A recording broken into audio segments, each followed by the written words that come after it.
वैभव,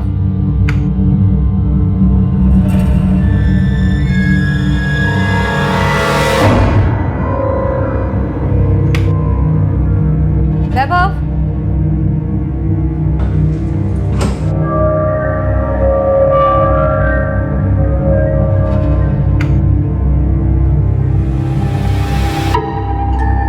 वैभव,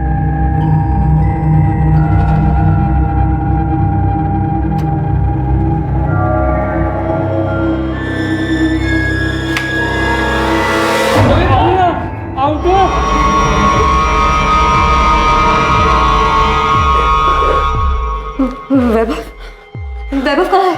पता नहीं मैम, उन्होंने मैं बांधा और बाहर से खुंडी लगा के चले गए। क्या? आरती मैम, वो मुझे लगता है वो वैभव सर को दूसरे वाले क्लासरूम में ले गए होंगे।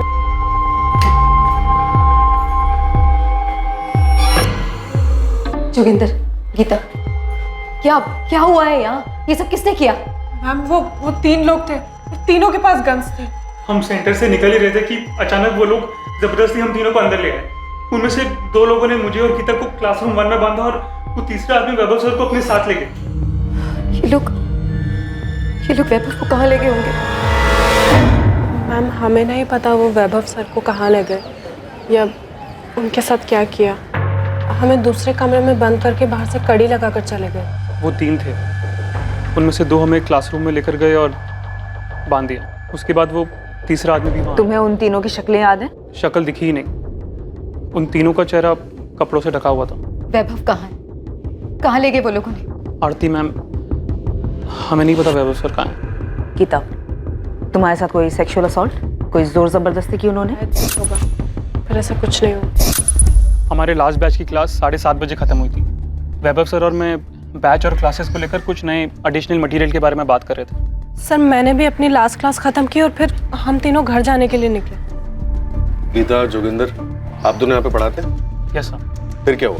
सर फिर वैभव सर और गीता कार की तरफ गए और मैं बाहर निकलकर गेट खोलने गया और सर जैसे ही मैंने गेट खोला और टर्न किया तो तभी अचानक से वो तीनों हाथ में गन लिए, चेहरा ढके हुए और हमें गन पॉइंट पर जबरदस्ती सर अंदर की तरफ ले गए। और सर उन्होंने जबरदस्ती वैभव सर से सेंटर का लॉक खुलवाया।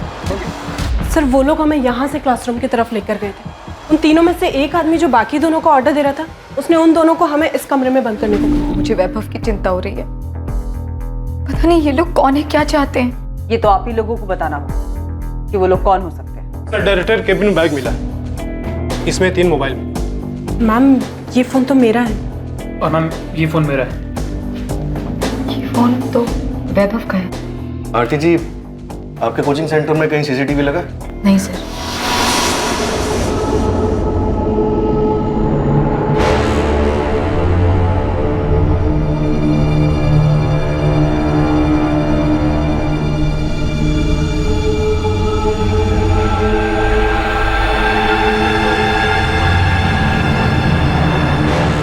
आरती बेटा, कौन है ये लोग और क्या चाहते हैं और वैभव को क्यों लेके गए हैं और कहाँ लेके गए हैं? कुछ समझ में नहीं आ रहा है माँ, यहाँ क्या हुआ है? आरती जी, हमें वैभव का एक फोटो चाहिए, हम पता लगाते हैं। सर, मैंने पूरा सेंटर देख लिया, कहीं पर भी, यहाँ तक कि डायरेक्टर्स केबिन को भी देखकर ये नहीं लग रहा है कि वो लोग चोरी या फिर लूटपाट के इरादे से आए थे। मैम लूटपाट के लिए यहाँ क्लास में कुछ है भी नहीं, और वैसे भी पैसे या कोई इंपॉर्टेंट चीज़ हम यहाँ रखते नहीं है। हिना, आसपास के एरिया और मार्केट में पता करो, कहीं सीसीटीवी है क्या? Sure sir. आरती जी, आपकी नजर में कोई ऐसा है जो वैभव को नुकसान पहुंचाना चाहेगा?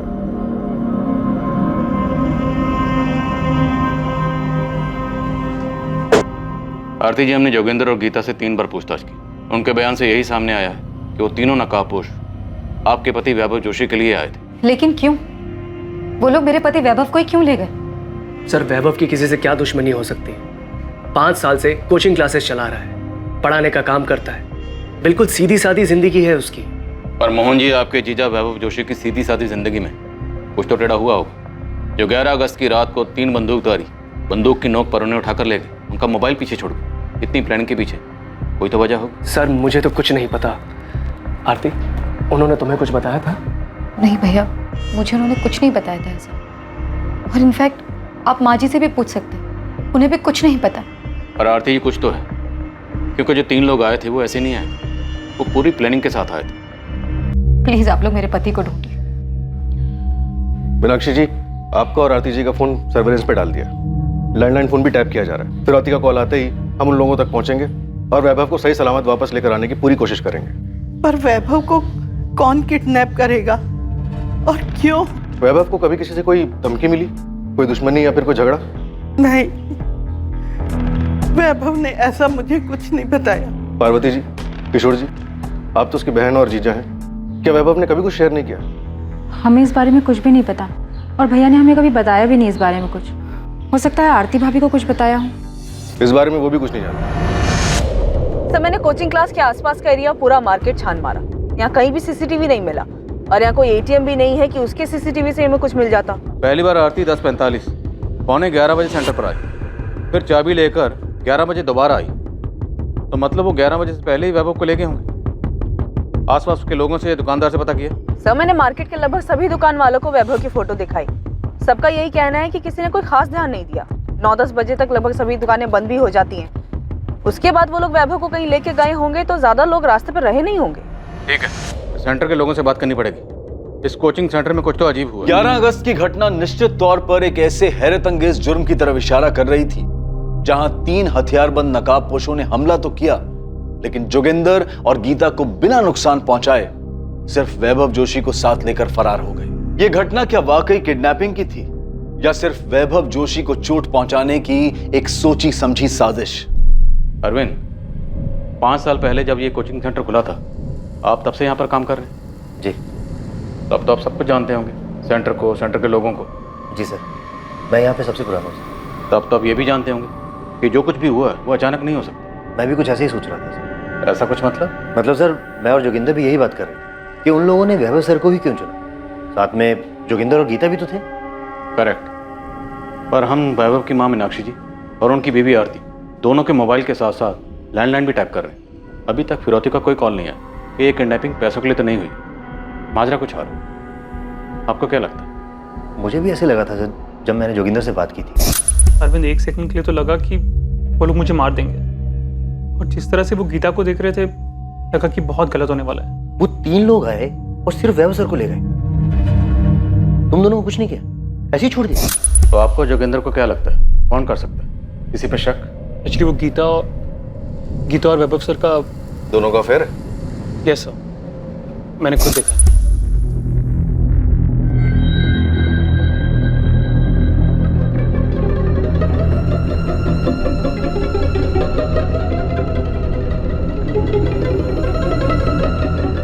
सर एक्चुअली अरविंद को भी उनके अफेयर के बारे में पता है, इसलिए हमें ऐसे लगा कि इस तरह से 3 लोग आए और सिर्फ वैभव को उठाकर ले गए। ये सब नाटक था, फर्जी था, असली मकसद कुछ और है। तो वैभव ने किडनैपिंग का ये सारा ड्रामा अपने किसी मकसद में कामयाब होने के लिए किया, और साथ में गीता भी शामिल है। पता नहीं सर, मैं तो आपको वो बता रहा हूँ जो वैभव सर और गीता के बीच में चल रहा था। पर सर ईमानदारी से बोलूँ तो ये बात कुछ हजम नहीं हुई कि एक को उठा के ले गए और 2 को सही सलामत छोड़ दिया।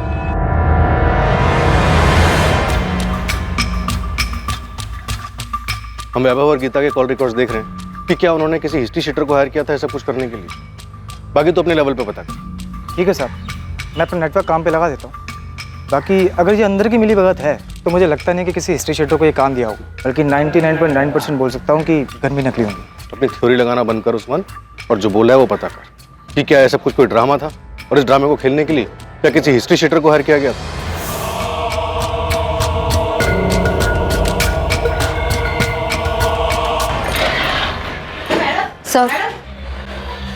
सर 2 दिन हो गए मेरे पति को गायब हुए, और आप लोग उन्हें ढूंढने के बजाय मुझे ये बता रहे हैं कि उनका गीता के साथ अफेयर चल रहा था, इसलिए उन्होंने खुद को किडनैप करवाने का नाटक किया। आरती जी, हम ये नहीं कह रहे हैं कि ऐसा ही हुआ है, लेकिन जो हुआ है उस पर यकीन नहीं किया जा सकता। अभी तक फिरौती का कोई कॉल नहीं है, तो वैभव को अपने साथ क्यों लेकर गए? सर ये पता लगाने का काम आप लोगों का है। आप लोग उन्हें ढूंढ नहीं पा रहे इसलिए कहानी बना रहे। आपको इन बातों पर विश्वास हो रहा होगा, लेकिन मुझे नहीं है। मेरी और वैभव की शादी को 6 साल हो चुके हैं। वो इंस्टीट्यूट हमारा सपना है, हमने मिलकर शुरू किया था। और रही बात अफेयर की, तो वैभव ऐसे इंसान है ही नहीं, और अगर ऐसा है भी तो ये सब कुछ छोड़ छाड़ कर कहीं क्यों जाएंगे? आरती जी, हम किसी नतीजे पर नहीं पहुंच रहे, हम सिर्फ इतना कह रहे हैं कि ऐसा भी हो सकता है। हमने वैभव की तस्वीर वाराणसी के सभी पुलिस स्टेशन में भिजवा दी। पुलिस अपना काम कर रही है। हम 11 अगस्त की सारी सीसीटीवी फुटेज खंगाल लें ताकि कहीं से कोई सस्पेक्ट गाड़ी नजर आ जाए। और अभी तक ऐसा कुछ सामने नहीं आया। लेकिन आपके सेंटर से जो बात सामने आई है वो फैक्ट है। वैभव और गीता का अफेयर था। उस रात जो 3 बंदूकधारी कोचिंग सेंटर में आए थे, उन्होंने गीता और जोगेंद्र को वहीं छोड़ा और आपके पति वैभव जोशी को साथ में ले गए। आप खुद सोचिए और बताइए, उन 3 लोगों ने ऐसा क्यों किया? गीता वैभव जोशी कहाँ है? मुझे कैसे पता होगा वो कहाँ है? और आप ये मुझसे क्यों पूछ रहे हैं? ये नाटक बंद करो समझी, क्योंकि हमें पता चल चुका है कि तुम्हारा और वैभव का अफेयर चल रहा है। हाँ, मेरा और वैभव सर का अफेयर चल रहा है, पर इसका मतलब ये तो नहीं ना कि मैंने उनकी किडनैपिंग करवाई है। अगर तुमने नहीं करवाई तो फिर किसने करवाई? वैभव ने। वो अपनी किडनैपिंग खुद क्यों करवाएगा? अरे माना हम रिलेशनशिप में, पर इस किडनैपिंग से हमारा क्या फायदा हो सकता है? आप ही बताइए, क्योंकि ये भी तो आप ही का कहना है कि किडनैपिंग फेक है। खुद को किडनैप करा के वैभव सर को क्या मिलेगा? तो तुझे लगता है कि वो सच में किडनैप हुए हैं? मोहन भैया, ये पुलिस क्या अनाप शनाप बोल रही है? उनका कहना है कि वैभव और गीता का अफेयर चल रहा है, जबकि मैं जानती हूँ ऐसा कुछ भी नहीं है। आरती, तुम्हें कोचिंग क्लासेस से ब्रेक लिए हुए पूरा 1 साल हो चुका है।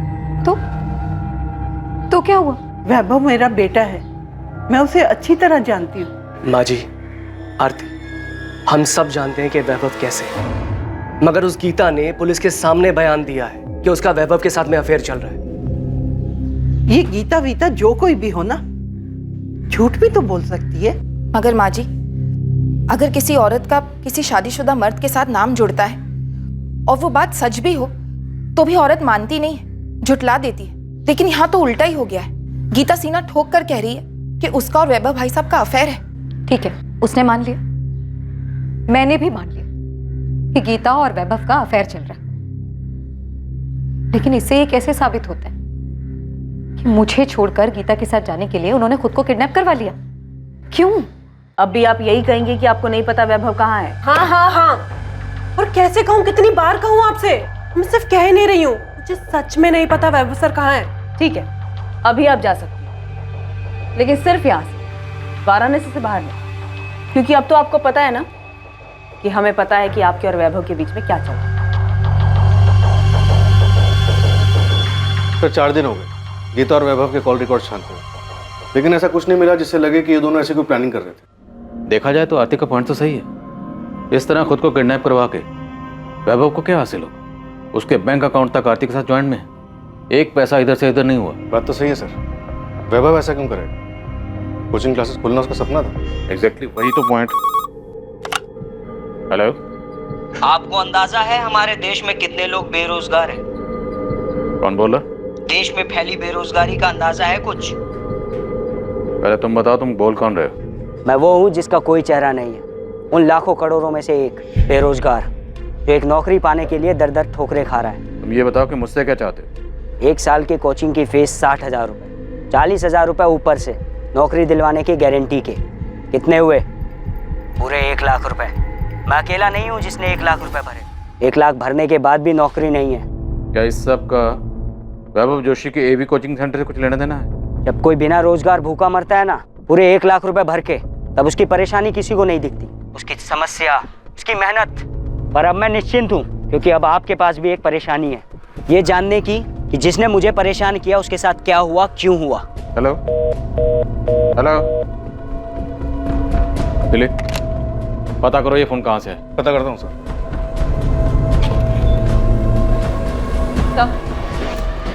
ललिता पांडे।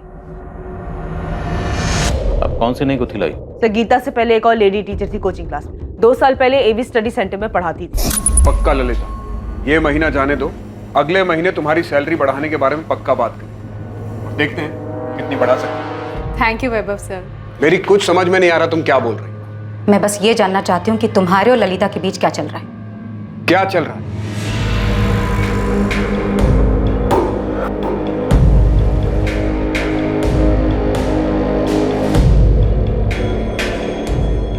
मैम, ये वैभव सर ने दी। ये क्या है? अभी 3 महीने पहले ही तुमने 25% की हाइक दी थी ना उसे सैलरी में, और 50% देना चाहते हो? क्यों? क्योंकि वो डिजर्व करती है, अच्छी टीचर है, मेहनती है। मैं तो सोच रहा हूँ एक बैच और बढ़ा दूं। वो सुबह क्लास देने को तैयार है और हमारे पास स्टूडेंट्स भी हैं। हाँ, मॉर्निंग का बैच होगा तो तुम्हें भी जल्दी जाना पड़ेगा ना। बैच का बैच चलेगा और साइड बाय साइड तुम्हारी ऐश पे, है ना? आरती तुम वैभव, तुम अच्छी तरह से जानते हो कि मैं एक सक्सेसफुल बैंकर रह चुकी हूँ। बिजनेस और उसकी बारीकियां ना अच्छी तरह से पकड़ लेती हूँ, और मुझे नजर आ रहा है कि मेरा बिजनेस और मेरी पर्सनल लाइफ ना दोनों कहाँ जा रहे हैं। तुम गलत सोच रही हो। मेरे और ललिता के बीच में ऐसा कुछ नहीं चल रहा। कुछ नहीं चल रहा है ना? ठीक है, तो कल जाकर ललिता से ना सामने सामने पूछ लेते हैं कि तुम दोनों के बीच क्या है और क्या नहीं। जहां एक तरफ गीता के साथ वैभव का अफेयर इस किडनैपिंग के पीछे की वजह दिखाई दे रहा था, वहीं दूसरी तरफ सामने आया एक अज्ञात फोन कॉल जिसमें नौकरी देने का झांसा देकर पैसे लेने की बात भी सामने आई। फिर अचानक ललिता नाम की महिला का खुलासा हुआ। ललिता 2 साल पहले एवी स्टडी सेंटर में पढ़ाती थी, जिसका वैभव के साथ अवैध संबंध था। क्या वैभव के अगवा होने के पीछे इन 3 कारणों में से कोई एक कारण था, या वजह कुछ और ही थी? तहकीकात के दौरान इस केस में अभी पुलिस के सामने कई चौंकाने वाले सच आने बाकी थे। पहले गीता, अब ललिता, योगेंद्र शर्मा, अरविंद कश्यप, वैभव जोशी के बारे में और क्या बताना बाकी है? अब सब कुछ एक साथ बताओगे या आप भी किस्तों में बताओगे? नहीं सर, वो हमें बाद में लगा कि वैभव सर गीता के कारण खुद की किडनैपिंग क्यों कराएंगे, इससे उन्हें क्या मिलेगा, बल्कि जो है वो भी चला जाएगा। सब फिर याद आया कि 2 साल पहले जब वैभव सर का ललिता के साथ रिलेशन था, तब आरती मैम भी यहाँ काम करती थी, और जब आरती मैम को इन दोनों के बारे में पता चला तो उन्होंने तमाशा किया और बहुत बेइज्जती करके ललिता को कोचिंग सेंटर से निकाल दिया था। चल, रेजिग्नेशन दे और निकल जाए यहाँ से। दोबारा ना अपनी शक्ल मत दिखाना मुझे। आरती, पहले लेकिन मेरी बात तो सुनो। लेकिन कुछ नहीं। क्या बात सुनो तेरी? हाँ, अपनी नौटंकी की दुकानदारी उठा और दफा हो जाए यहाँ से। अगर मैं जाने से मना कर दूं तो? मना करके तो देख, ऐसी हालत करूंगी ना तेरी तो सोच भी नहीं सकती। धमकी नहीं दे रही हूं, सच बोल रही हूं। मैं और वैभव पति पत्नी है। तेरी तरह हर किसी का पैसा देखकर ना मुंह नहीं मारते फिरते हम लोग। निकल जाए यहाँ से, वरना तेरे बाल खींचकर घसीटते हुए तुझे धक्के मार कर निकालूंगी यहाँ से। Get out! और सर फिर हमें लगा कि अगर वैभव सर को सच में किसी ने किडनैप किया है तो वो कौन हो सकता है और क्यों? फिर हमें ललिता का ध्यान आया सर ललिता इतनी आसानी से अपनी बेइज्जती भूलने वालों में से नहीं थी, और जिस तरह उस दिन वो कोचिंग सेंटर से गुस्से में रोते हुए निकली थी सर, हमें लगा कि। तो आप लोगों को लगा कि वैभव जोशी को गीता ने नहीं, ललिता ने किडनैप करवाया होगा? तुमको सबूत चाहिए?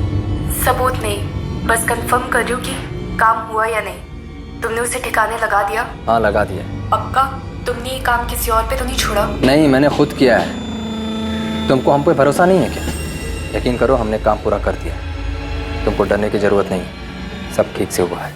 कहाँ रहती है ललिता? सर इलाहाबाद। उसका फोन नंबर, एड्रेस सब लिखो, और उसकी फोटो भी चाहिए।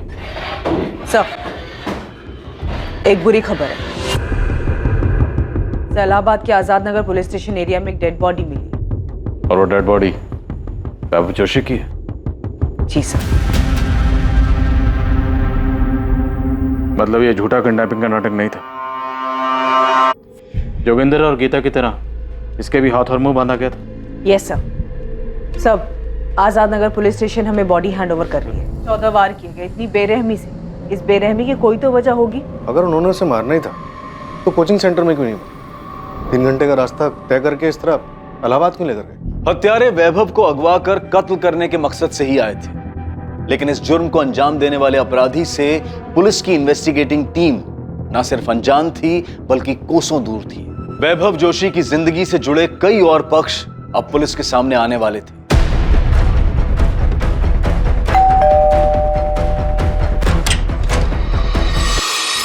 ललिता पांडे? जी, मैं ही हूँ ललिता पांडे। अगर आप ललिता पांडे हैं तो फिर आपको ये भी मालूम हुआ होगा कि वैभव जोशी का मर्डर हुआ है। नहीं, अभी आप ही से पता चला, बुरा लगा सुनकर। अच्छा, हमने सुना है कि एक टाइम था जब आप दोनों काफी करीब थे। सही सुना है आपने, थी। सर एक्चुअली ये बात यहाँ सबको पता है कि नौकरी की गारंटी के लिए कुछ कैंडिडेट एक्स्ट्रा पैसे दिया करते थे, पर हाँ ये है कि सबके साथ ऐसा नहीं होता था। यस सर, क्योंकि मुझसे भी वैभव सर ने कभी कोई ऐसी बात नहीं कही, और ना ही कभी फीस के अलावा कोई पैसे दिए। हाँ, मैंने भी नहीं दिए सर, और ऐसी कोई बात भी नहीं हुई थी। तो फिर किसके साथ होता था? सर मैंने बोला तो कि सिर्फ इधर उधर से सुना है, पर्सनली मैं किसी को नहीं जानता, और ये भी यकीन से नहीं कह सकता कि किसी ने पैसे दिए भी हैं या नहीं।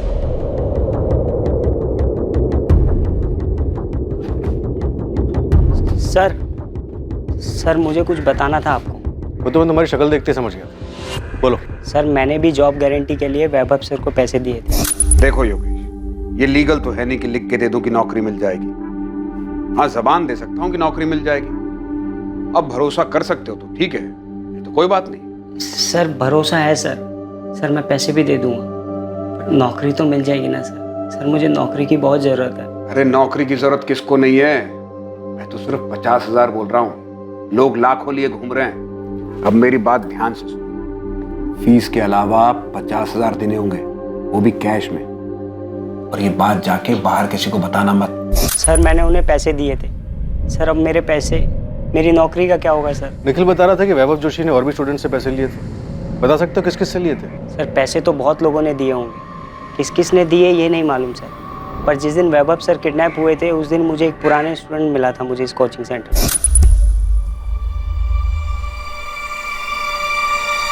तुम ये भी स्टडी सेंटर में हो? हाँ। नौकरी की गारंटी के लिए पैसे दिए हो? दिए हो तभी इतने परेशान दिख रहे हो इनके गायब होने से। आपको कैसे मालूम कि मैंने पैसे दिए हुए? तुम अकेले नहीं हो जिसे नौकरी का जासा डालकर ये कमीना पैसा लिया है। अरे ऐसा मत बोलो भाई, मैंने पूरे 50,000 रुपए दिए। 40 से 50 का डाला? 50,000 तो डूब गए, ना नौकरी मिलेगी और ना पैसा। क्या पता शायद वैभव जोशी भी कभी ना मिले। उसने कहा था कि वैभव जोशी नहीं मिलेगा। हाँ सर, कुछ ऐसा ही बोला था उसने। कौन था ये लड़का? कौन था ये तो नहीं मालूम सर, ना मैंने उसे नाम पूछा ना उसने बताया कुछ। इसी कोचिंग क्लास में आता था वो? मैंने उसे देखा तो नहीं कभी, पर कभी तो आया होगा ना सर, तभी तो उसको मालूम है कि वैभव सर नौकरी की गारंटी के लिए पैसे लेते हो। दिलीप, आज से लेकर पिछले 5 साल तक एवी कोचिंग सेंटर के जितने भी स्टूडेंट्स हैं सबकी डिटेल निकलवा। Yes sir. मैं भी एडमिन ऑफिस से डिटेल्स निकलवाता हूँ, वहाँ पता चल जाएगा कि लड़का कौन था जो योगेश से मिला था। तब तक मैं आरती से मिलता हूँ। अगर वैभव जोशी नौकरी देने के नाम पर झांसा देने वाला कोई रैकेट चला रहा था तो उसकी बीवी आरती को तो पता ही होगा। Right sir.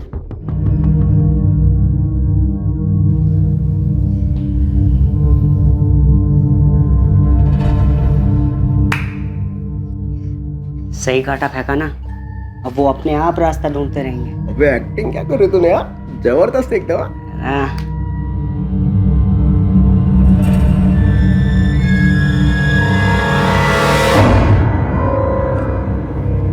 सीधा सीधा मेरा नाम आगे करना जरूरी था क्या? समझो जरा, तुम्हारी बात निकली तभी तो ललिता तक गई। लेकिन मैं ललिता नहीं हूँ, ना ही मैं चाहती हूँ जैसा उसके साथ हुआ वैसा मेरे साथ भी। मैं सबके सामने तमाशा बन गई थी, और मेरे और आरती के बीच में जो भी हुआ उसमें भी मेरा ही तमाशा बना। और सबसे बढ़कर वैभव, उसने भी हमारे रिलेशन को तमाशा बनाकर रख दिया था।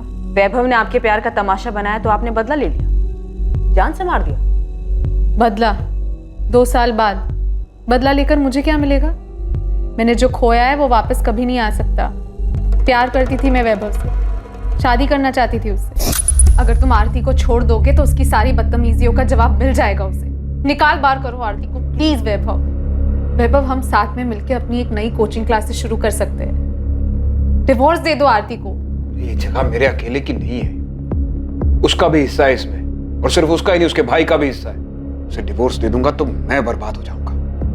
मैं उस कमीनी ललिता को ना क्लासेस से निकाल रही हूँ। अगर तुमने उसे वापस रखने के लिए कोई भी गेम खेला ना वैभव, सच में मैं भाई से बोल दूंगी कि अपने शेयर वापस ले ले। मैंने भी अपनी सारी ज्वेलरी, अपनी सारी मेहनत की कमाई, सब कुछ लगा दिया इस जगह को खरीदने के लिए। ललिता को मैं निकाल रही हूँ, और उसे वापस रखने के लिए अगर कोई भी चाल चली ना तुमने, तो ये जितना भी कुछ है ना सब छीन लूंगी, बर्बाद कर दूंगी तुम्हें। तुम तो बहुत ही घटिया आदमी निकले, कायर किस्म के। प्यार नाम की कोई चीज नहीं है तुम्हें। प्यार तो क्या, तुम्हारे अंदर विल पावर तक नहीं है कि तुम अपने भरोसे, अपने दम पर मेरे साथ अपनी एक नई कोचिंग क्लासेस खड़ी कर सको। तुम्हें जो समझना है समझो, लेकिन अच्छा यही है कि तुम चली जाओ यहां से। मैंने इतनी मेहनत के साथ ये सब कुछ खड़ा किया है, मैं इसे खो नहीं सकता, नहीं छोड़ सकता इसे। तब सच में मेरा मन किया कि मैं मार दूं उसे भी और उस आरती को। वैभव तो मर चुका है, अब किसकी बारी है? आरती की। तब तो आप आरती के बारे में भी इतनी छानबीन करेंगे ना जितनी मेरे बारे में की है। ललिता, हमें आदत है लोगों को एक दूसरे पे इल्जाम लगाते देखने सुनने की। इल्जाम नहीं लगा रही हूँ, सीरियसली पूछ रही हूँ। आपको क्या लगता है आरती अपने पति का मर्डर नहीं करवा सकती?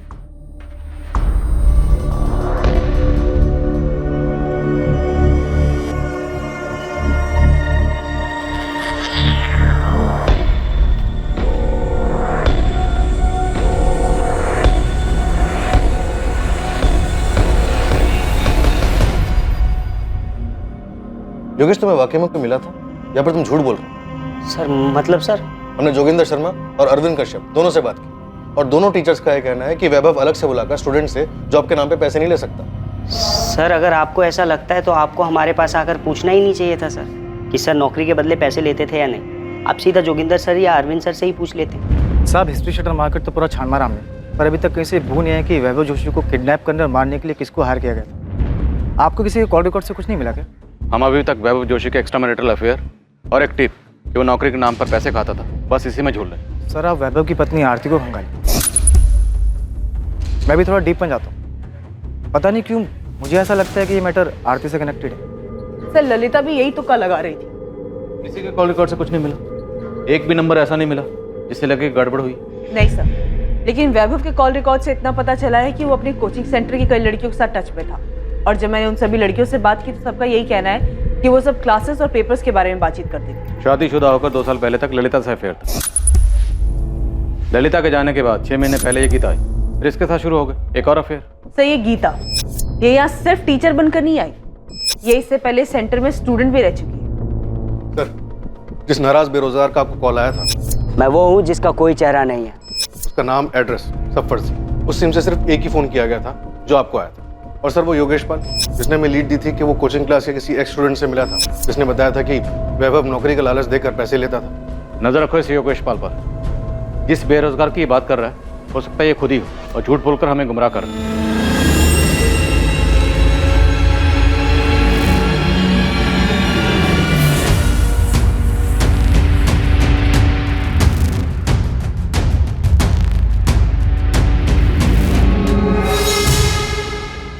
तो आप ये कहना चाहती हैं कि आरती ने खुद मेरे बेटे अपने पति को मार डाला? देखिए अभी तक ऐसा कुछ सामने तो नहीं आया है कि किसने किया है, आपकी बहू आरती ने या किसी और ने। क्या लगता है आपको, आपकी बहू आरती ऐसा कुछ कर सकती है? किशोर, वैभव आपका काफी अच्छा दोस्त था। जी सर, हम दोनों एक दूसरे के बहुत करीब थे। जीजा साले कम दोस्त ज्यादा थे।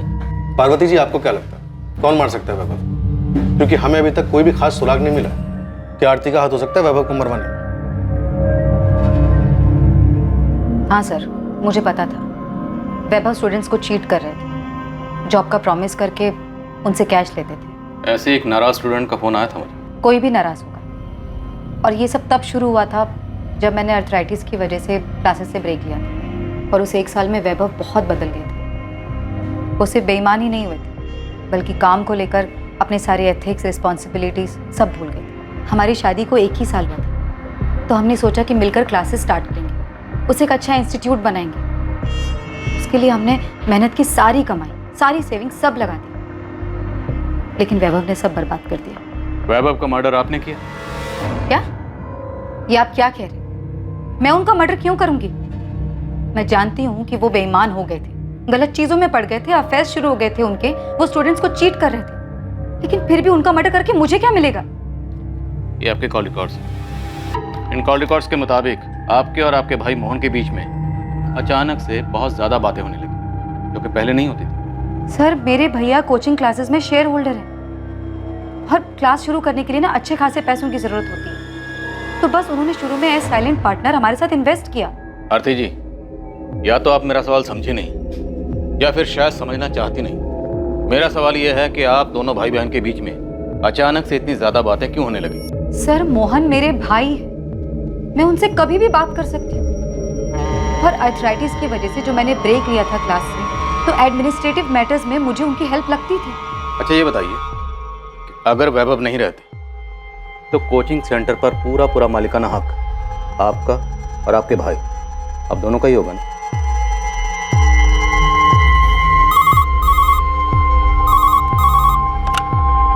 हेलो, उस्मान बोल रहा हूँ। आरती भी आपके सामने है।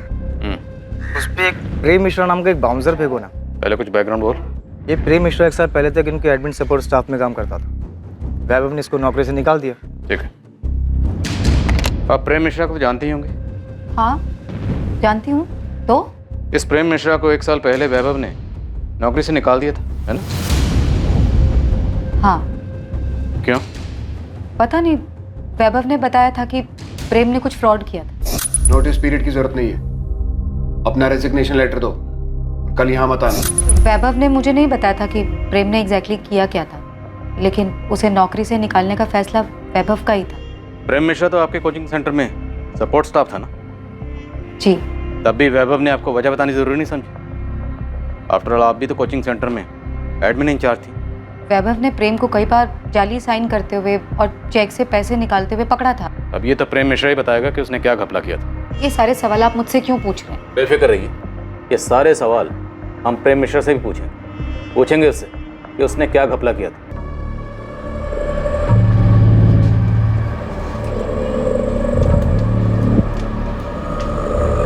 सर मेरी टीम योगेश पाल पे नजर रख रही थी। योगेश पाल ही हमें प्रेम मिश्रा तक लेके गए।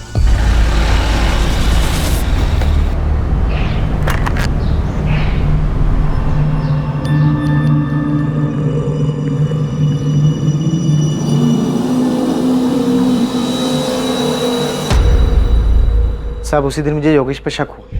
सोचा देखे आखिर ये चीज़ क्या है। देखो तो साहब क्या निकला, एक्स स्टूडेंट नहीं एक्स एम्प्लॉय के साथ मिला जिसे नौकरी से निकाला गया। अभी इस्तीफा दे और निकल यहाँ से। ये प्रेम मिश्रा हमारे सामने नहीं आया था। अब ये बताओ कि तुमने इस प्रेम मिश्रा का बाउंसर आरती के सामने फेंकने के लिए क्यों कहा था? ऐसे रिएक्शन देखने के, क्योंकि मुझे योगेश की कहानी में 100% झोल देखते हैं। सर हो सकता है जॉब के नाम पर पैसे लेने वाली कहानी पूरी तरह झूठी हो, जो हमें गुमराह करने के लिए सुनाई गई हो। पॉसिबल है, क्योंकि इस प्रेम मिश्रा का नाम सुन के आरती घबरा गई थी, और प्रेम मिश्रा को नौकरी से निकालने वाली जो उसने कहानी सुनाई उसमें दम नहीं लगता। और जब मैंने उसके सामने ये घपला क्रॉस चेक करने वाली बात कही तो और भी हड़बड़ा गई थी। उसने सोचा हो कि हम वैभव के अफेयर और उसके जॉब के नाम पर पैसे लेने वाले एंगल में इतने फंस के रह जाएंगे कि प्रेम मिश्रा के एंगल तक पहुंच ही नहीं पाएंगे। आरती बेटा, पुलिस आई थी, पता नहीं क्यों मुझे लगा कि वो कहना चाहती है कि मैंने वैभव को मरवाया है।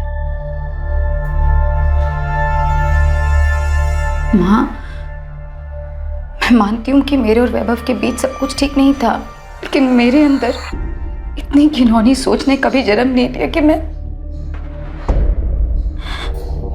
वैभव को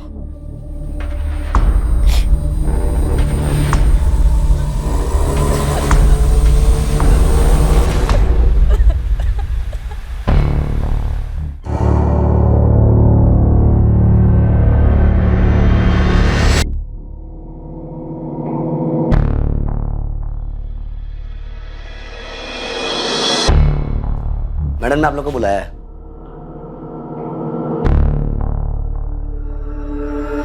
hello ma'am. Please have a seat. Thank you. आपकी चिट पढ़ी मैंने, उसमें लिखा था कोचिंग क्लासेस के जीएसटी भरने में कुछ प्रॉब्लम है, लेकिन सुरेश जी ने मुझे इस बारे में कुछ नहीं बताया। सुरेश जी आपको कॉल कर रहे थे लेकिन आपका फोन नॉट रीचेबल आ रहा। मैं आपको सब समझा देता हूँ, एक सेकंड। ये देखिए, ये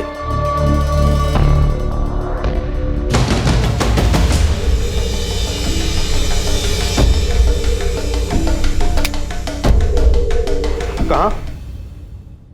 कोचिंग सेंटर में? कब?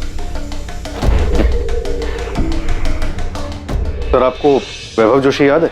हाँ, वो एवी कोचिंग सेंटर वाला ना? हाँ सर, उसकी बीवी आरती जोशी का मर्डर हो गया। कब? कहाँ? सर कोचिंग क्लासेस, उसके खुद के केबिन में। सर वीना क्राइम स्पॉट पर पहुंच रही है। ये आरती बेल पर बाहर थी? Yes sir. आप मुझ पर ये इल्जाम नहीं लगा सकते। हाँ, मैं मानती हूँ प्रेम के साथ मेरा अफेयर था, लेकिन ये अफेयर मैंने वैभव से बदला लेने के लिए किया था। आरती जोशी, बहुत हो गया, बहुत घुमा लिया, अब खेल खत्म। हमें पता है कि आपने प्रेम मिश्रा के साथ मिलकर ये सारी प्लानिंग की। मैंने कोई प्लानिंग नहीं की, किसी को नहीं मारा है। मिलिए, आ गए आपके प्रेम। तो प्रेम मिश्रा जी, प्रेम से बोलेंगे या थोड़ा कष्ट का मिश्रण करें? सर वैभव को मारने का प्लान आरती का ही था। ये झूठ बोल रहा है। सर मैं झूठ नहीं बोल रहा हूँ। आरती सब खत्म हो चुका है, तुम भी सच मान लो।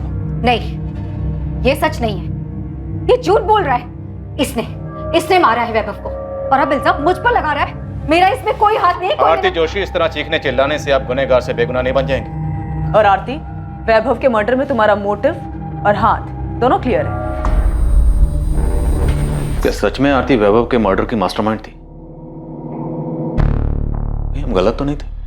आरती सर, किसने मारा मेरी बहन को? सर मैं इस कोचिंग का एडमिन इंचार्ज हूँ, चंदर सक्सेना।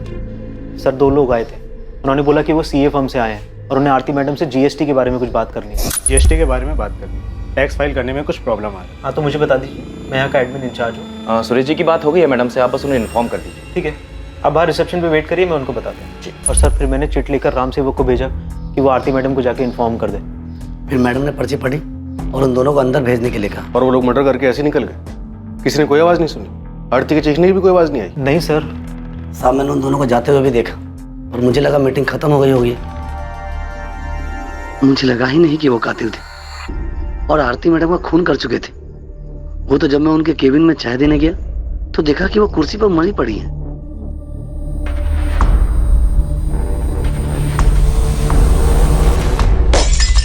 तुमने नहीं भेजा, पर तुम्हारी आरती से बात हुई थी ना कि जीएसटी को लेकर कुछ क्या? कोई बात नहीं हुई।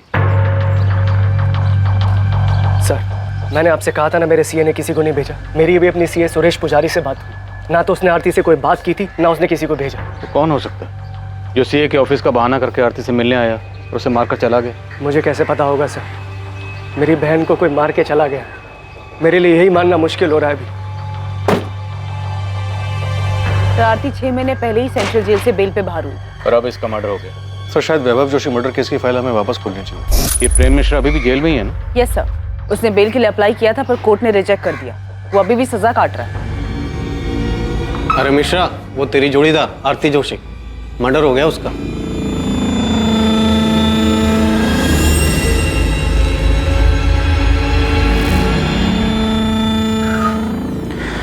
किसी ने सच ही कहा है, जैसी करनी वैसी भरनी। क्या आरती का कत्ल वाकई में जैसी करनी वैसी भरनी का मामला था? 2 साल पहले वैभव जोशी का कत्ल हुआ और अब उसकी पत्नी आरती जोशी का भी। जी ठीक है, पुलिस स्टेशन जाना होगा मुझे अभी। पुलिस के कुछ सवालों के जवाब देने हैं।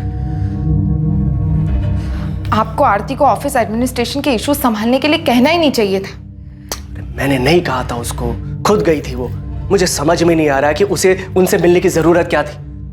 सीए के ऑफिस से लोग आए थे ना, मना कर देना चाहिए था यार। आपको ना उस गीता से पहले ही दूरी बना लेनी चाहिए थी। अरे पहले मुझे पुलिस को हैंडल करने दो, देखते हैं क्या सवाल पूछते हैं लोग।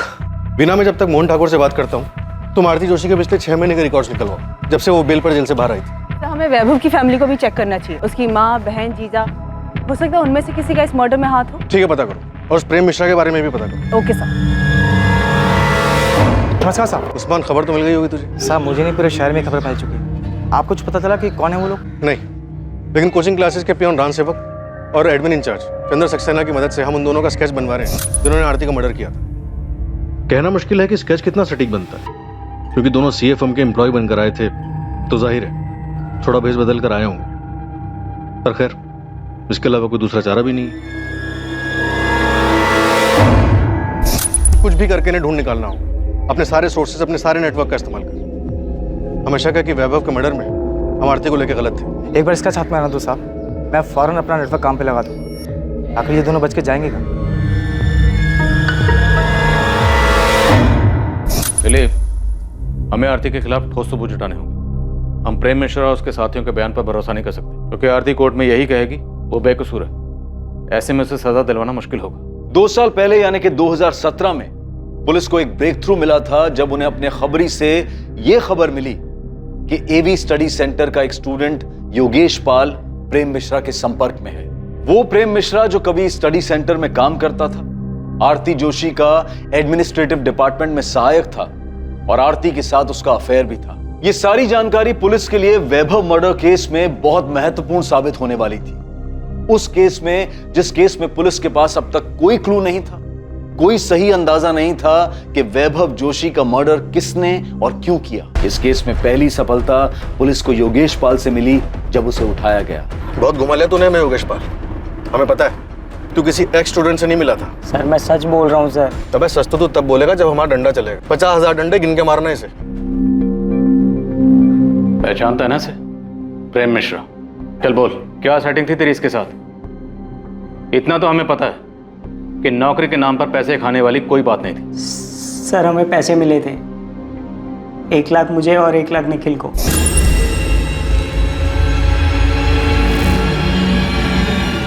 किसने दिए थे? प्रेम मिश्रा ने? हाँ सर। तो मतलब ऐसा कोई एक स्टूडेंट था ही नहीं जिसे तू रेस्टोरेंट में मिला था? नहीं सर। पुलिस स्टेशन में जो फोन आया था वो किसने किया था? मैंने किया था सर। मैं वो हूँ जिसका कोई चेहरा नहीं है, उन लाखों करोड़ों में से एक जो बेरोजगार घूम रहा है। क्या इस सब का वैभव जोशी के एबी कोचिंग सेंटर से कुछ लेना देना है? जब बिना रोजगार कोई भूखा मरता है ना, वो भी 1 लाख रुपए भर के, तब उसकी परेशानी किसी को नहीं दिखाई देती।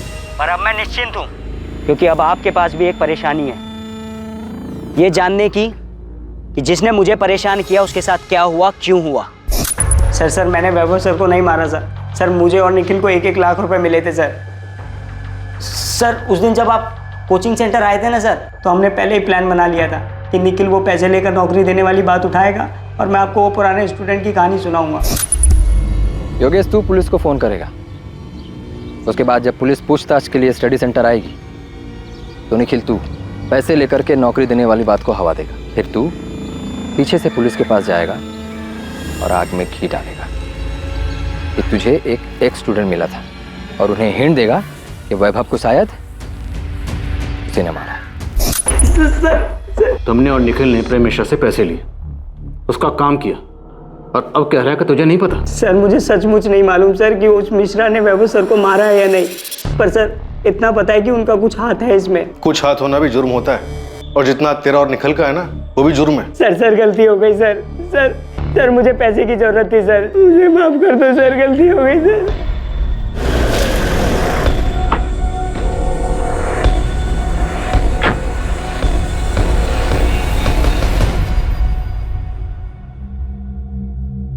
प्रेम मिश्रा। जी। योगेश पाल और निखिल कनौजिया हमारी कस्टडी में है। तुझे याद करके बहुत रो रहे हैं। चल। आरती, तुम्हें क्या लगा था कि हम कभी इस एंगल में जाएंगे ही नहीं, कि एक पत्नी अपने ही पति की किडनैपिंग और मर्डर की प्लानिंग कर सकती है? ये सब झूठ है, मैंने ऐसा कुछ नहीं किया। मैंने अपने आज तक के पुलिस के करियर में किसी भी मुजरिम को नहीं देखा कि अब एक बार में अपना जुर्म कबूल कर ले। सर, वैभव को मारने का प्लान आरती का था। ये झूठ बोल रहा है। आरती, सब खत्म हो चुका है, तुम भी सच मान लो। नहीं, ये सच नहीं है। इसने मारा है वैभव को, और अब सारा झूठा इल्जाम मुझ पर लगा रहा है। मैंने कोई प्लानिंग, मैंने किसी को नहीं मारा है। आप लोग सब लोग मिलकर मुझे फंसाने की कोशिश कर रहे हैं। हाँ, ये झूठी कहानी बना रहे हैं आप लोग। अरे इसने मारा होगा वैभव को अपने या किसी और फायदे के लिए। प्रेम मिश्रा ने अपना जुर्म कबूल किया और अपने दोनों साथियों के नाम बताए, जिसके आधार पर पुलिस ने प्रकाश वर्मा को अरेस्ट किया। वैभव के कत्ल और किडनैपिंग में प्रेम का दूसरा साथी कमलेश जायसवाल भी पुलिस की गिरफ्त में था।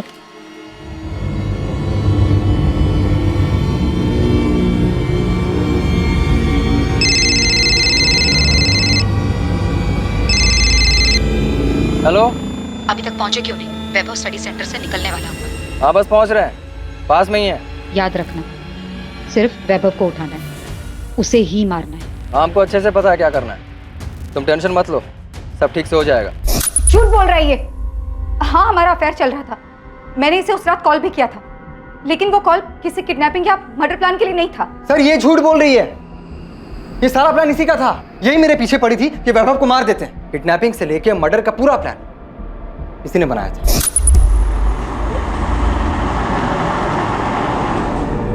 आरती के प्लान से अलग अगर कुछ हुआ था तो बस इतना कि ट्रैफिक की वजह से हम पहुंचने में थोड़ा लेट हो गए थे। जब हम पहुंचे तो वैभव गीता और जोगिंदर के साथ बाहर निकल रहा था।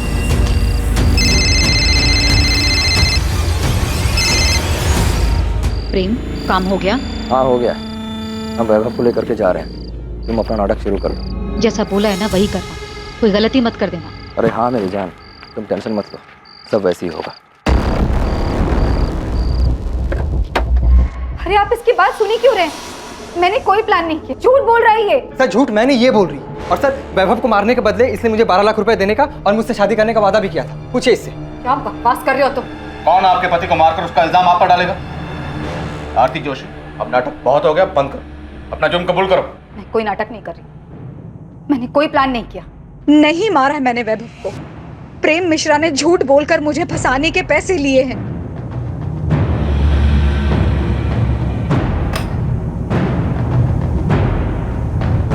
जी ये मीनाक्षी जोशी जी से मिलना था हमें। उनका फोन नॉट रीचेबल आ रहा और घर पे भी ताला लगा है। मीनाक्षी जी तो ये कोठी 8 महीने पहले ही बेचकर चली गई हैं। अब उनके बेटे के साथ जो हुआ उसके बाद तो वो काफी टूट चुकी थी। यहाँ से कहाँ गई है वो? सुना है शायद अब वो वृद्धाश्रम में रह रही है। अब बेचारी करती भी तो क्या, अब उनका देखभाल करने वाला भी तो कोई नहीं बचा। आप बता सकती हैं कौन से वृद्धाश्रम में है वो? नाम तो नहीं पता, पर 80 घाट के आसपास ही है कहीं। अब आप उनकी बेटी पार्वती से पूछिएगा, शायद उसे पता होगा। अगर अब भी अपनी माँ की परवाह करती होगी तो। और कितना करेंगे? जितना कर सकते थे किया। बाकी हमारी भी तो जिंदगी है, घर है, गृहस्थी है। अपना देखें या दूसरों का करते फिरें। देखिए, वैभव के जाने के दुख से माँ जी अभी तक उबर नहीं पाई हैं। सारा दिन उसके बारे में सोचकर, उसे याद करके परेशान होती रहती हैं। अब आप खुद बताइए, जो चला गया उसके लिए कब तक अफसोस करते रहेंगे? पार्वती वो तुम्हारी माँ है। हाँ तो उन्हें भी तो समझना चाहिए ना। और वैसे भी वो हमेशा से वैभव भैया की माँ ज्यादा रही है। हमारी तो उन्हें सिर्फ मुसीबत में याद आती थी, लेकिन अब ना सब कुछ सही है। वो वहां खुश है और हम यहाँ पर खुश हैं। हमें ना तो उनसे और ना ही उनकी मुजरिम बहू आरती से कोई लेना देना है। अब लेना देना होगा भी नहीं, क्योंकि आरती का मर्डर हो गया। क्या? मर्डर कहाँ हुआ है? जेल में? उसकी कोचिंग क्लास में। आपको पता नहीं था वो बेल से बाहर आई हुई है? बेल पे बाहर आए या नरक में जाए, हमें कोई फर्क नहीं पड़ता। मेरे भाई को मार दिया, मेरी माँ को बेहाल करके छोड़ दिया। जिए या मरे, बाहर में जाए। घर बेच दिया, सारा पैसा अपने पास रख लिया, मुझे एक फूटी कौड़ी तक नहीं दी। पार्वती, तुम्हारी माँ ने कोई शिकायत नहीं की। हम आरती के मर्डर के सिलसिले में आए थे। हाँ तो यहाँ क्यों आई? जाइए उसके भाई मोहन घर जाइए, आप जाना है तो। मुझे पहले शक था उसने अपनी बहन के साथ मिलकर मारा वैभव को, और अब ज्यादा लालच के चक्कर में आरती को ही मार दिया होगा। मोहन ठाकुर, आरती का बड़ा भाई, जो कि आरती के स्टडी सेंटर में पार्टनर था, मुनाफे में 25% का भागीदार था। क्या आरती के कत्ल और 2 साल पहले हुए वैभव के कत्ल में भी उसकी कोई भागीदारी थी? क्या मोहन ही इन दोनों हत्याओं का मास्टरमाइंड था? मोहन, जिस पर 2 साल पहले भी पुलिस का ध्यान गया था, पर तब पुलिस उसकी तह तक नहीं गई थी। सर, मैंने अपने सीए से फिर से बात की थी। उसने मुझे बताया कि जीएसटी फाइल करने में कभी कोई प्रॉब्लम थी ही नहीं। मोहन, अब आरती तो रही नहीं और उसका और वैभव का कोई बच्चा भी नहीं, तो कोचिंग क्लास अब किसकी हुई? सर, मैं समझ रहा हूँ आप क्या कहना चाहते हैं, मगर आपको एक बात बता दूं कि जब आरती जेल में थी तो उसे बाहर निकालने के लिए मैंने अपना दिन रात एक कर दिया था सर। हाँ पता है, 11 लाख का बॉन्ड साइन किया था आरती के लिए। सर, सिर्फ उतना ही नहीं, बेल पर बाहर निकलने के बाद आरती हमारे साथ ही रही थी। उसके पास जाने के लिए कोई जगह नहीं थी। जाहिर सी बात है, वैभव की माँ तो उसे अपने साथ रखती नहीं, और हमने सुना है कि वैसे भी मीनाक्षी। सही सुना तुमने, उन्होंने अपना घर बेच दिया और अब वृद्धाश्रम में रहती है। तो ऐसी हालत में मैंने ही उसे सहारा दिया था सर। वो अपनी जिंदगी एक नए सिरे से शुरू करना चाहती थी, मैंने पूरा सपोर्ट दिया उसे। तुम्हें पता उसकी जमानत कभी भी खत्म हो सकती थी। तो मैं दोबारा बेल करवाता। सर, वैभव के साथ शादी के बाद वो वैसी बहुत भुगत चुकी थी। अब आरती के मर्डर के बाद तो उसकी जमानत का मामला भी खत्म हो गया। तो पता लगाइए ना किसने मारा है आरती को, कि आरती के मर्डर में इस प्रेम मिश्रा का हाथ हो, या फिर वैभव की फैमिली ने बदला लेने के लिए आरती का मर्डर करवाया है। तुम्हें लगता है कि वैभव जोशी का मर्डर आरती ने करवाया था? सर, मुझे यकीन नहीं था। मैं बार बार आपसे कह रहा था कि आरती ऐसा नहीं कर सकती, और मैं क्या, आरती ने भी आपसे चीख चीख कर यही कहा था कि उसने अपने पति को नहीं मारा है। पहले आप ही लोगों ने कोर्ट में साबित किया कि आरती ने ही अपने पति को मारा है, फिर आप ही ने उसे सजा दिलवाई, और अब आप मुझसे पूछ रहे हैं कि आरती ने सही में अपने पति को मारा था।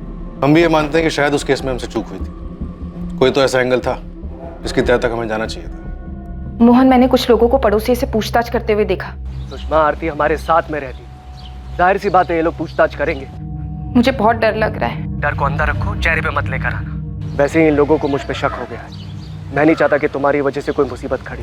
अभी वो पुलिस वाला मुझसे यही पूछ रहा था कि मुझे यकीन है कि आरती ने ही वैभव को मारा है। क्या? इसीलिए बोल रहा हूँ शांत रहो। हो सकता है ये लोग तुम्हें भी सवाल जवाब के लिए बुलाएंगे, मगर बिल्कुल आराम से, शांति से जवाब देना, समझ आया? तुमने कहा था कि वैभव का मर्डर आरती का प्लान था, जिसका अब खुद का मर्डर हो चुका है, पर तुम अभी सजा काट रहे हो। तुम्हें नहीं लगता कि अब तुम्हें सच बता देना चाहिए? सच मतलब पूरा सच। तूने जानबूझ के आरती को वैभव मर्डर केस में फंसाया था? सजा होने के बाद आप ये सवाल पूछ रहे हैं? हाँ, क्योंकि आरती ने कभी नहीं माना कि उसने वैभव की किडनैपिंग या मर्डर प्लान की थी। उसने आखिर तक कोर्ट में भी यही कहा। मिसेस आरती जोशी, आप पर आपके पति वैभव जोशी को अगवा करने और उनका कत्ल करने और साजिश करने का इल्जाम है। आप ये इल्जाम कबूल करती हैं? सर, मैंने कुछ नहीं किया है। मुझे फंसाया जा रहा है। मेरे पति की किडनैपिंग और मर्डर में मेरा कोई हाथ नहीं है। तुम्हारे कबूल करने के बाद भी आरती ने हमेशा हमारे सामने और कोर्ट में यही कहा कि वो बेकसूर थी। वो बहुत शातिर औरत थी, आखिर तक अपना गेम खेलती रही। वो चाहती थी कि सारा इल्जाम मैं अपने सर ले लूं। शातिर वो थी या तुम? प्रेम चाहे जो कहे, आप लोग चाहे जो माने, लेकिन मैं जानती हूँ कि मैं निर्दोष हूँ। मैंने मेरे पति को नहीं मारा। जिस रात वैभव किडनैप हुआ, आपके और प्रेम मिश्रा के बीच में क्या क्या बातें हुई हम जानते हैं। और सिर्फ वही नहीं, मर्डर के बाद तुम दोनों के बीच में क्या बातें हुई थी ये भी जानते हैं हम। तुमको सबूत चाहिए? सबूत नहीं, बस कंफर्म कर रही हूँ कि काम हुआ या नहीं। तुमने उसे ठिकाने लगा दिया ना? हाँ, लगा दिया है। पक्का? कहीं ये काम तुमने किसी और पर तो नहीं छोड़ दिया? नहीं, मैंने खुद किया है। तुमको हम पे भरोसा नहीं है क्या? यकीन करो, हमने काम पूरा कर दिया है। यही वो नंबर है ना जो आप लोगों ने प्रेम मिश्रा के नाम पर लिया था? इसी नंबर पर आपने प्रेम मिश्रा के साथ मिलकर वैभव को मारने की प्लानिंग की थी, है ना? सिर्फ कॉल रिकॉर्ड्स ही नहीं, हमारे पास तुम दोनों के फोन लोकेशन भी है जहां पे तुम दोनों साथ में। सर, मैं पहले भी बता चुकी हूँ। वैभव से बदला लेने के लिए मैंने ये अफेयर शुरू किया था, क्योंकि वैभव हर दूसरी औरत पर लट्टू हो जाते थे। हमारी शादी को मजाक बना के रखा था उन्होंने अफेयर्स किया तो मैंने भी अफेयर कर लिया।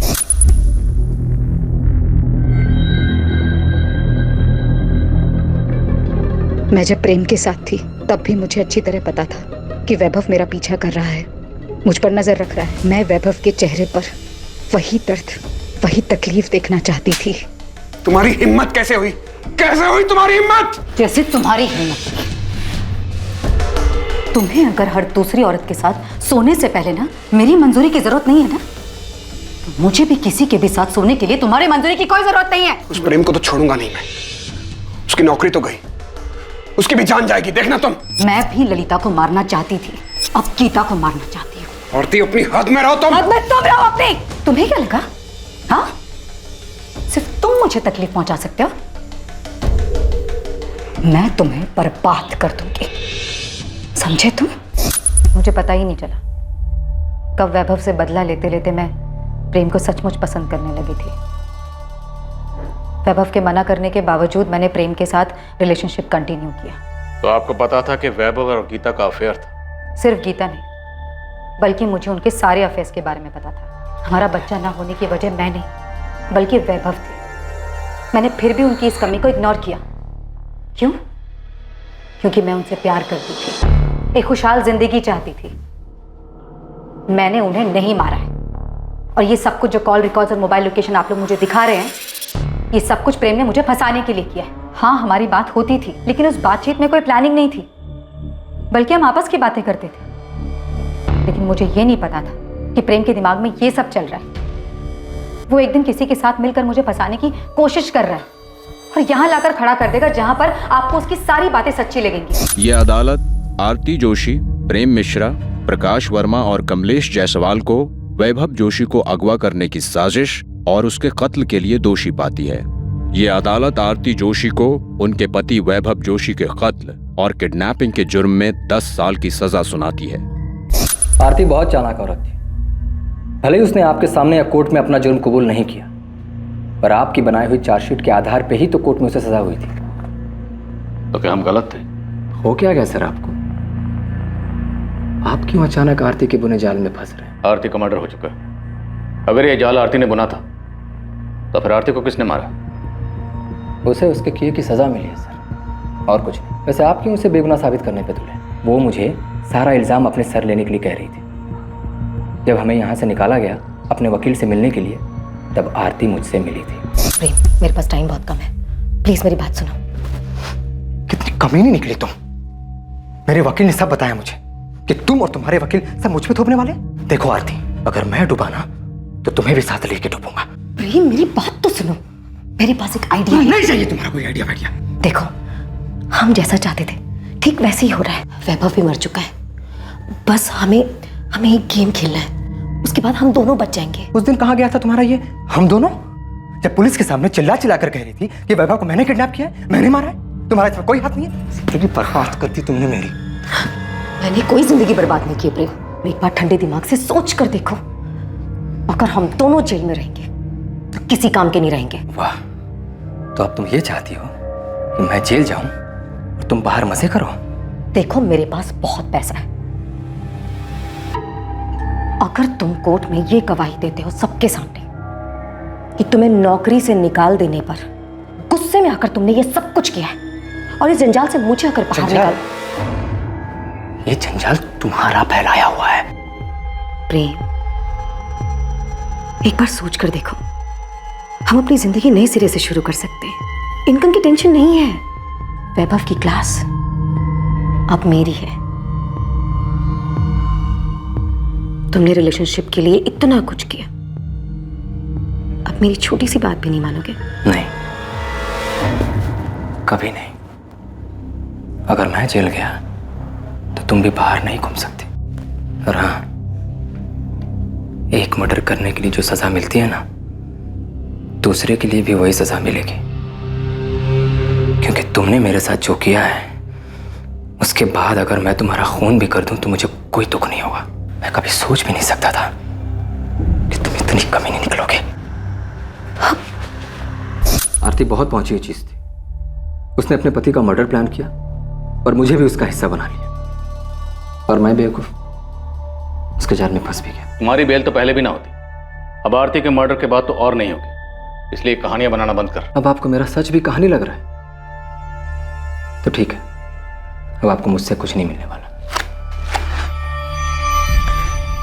और हाँ, अगर आपको लगता है कि मैं यहां जेल में बैठ करके वहां आरती का मर्डर करवा दिया तो यही सही, क्योंकि अब मुझे कोई फर्क नहीं पड़ता है।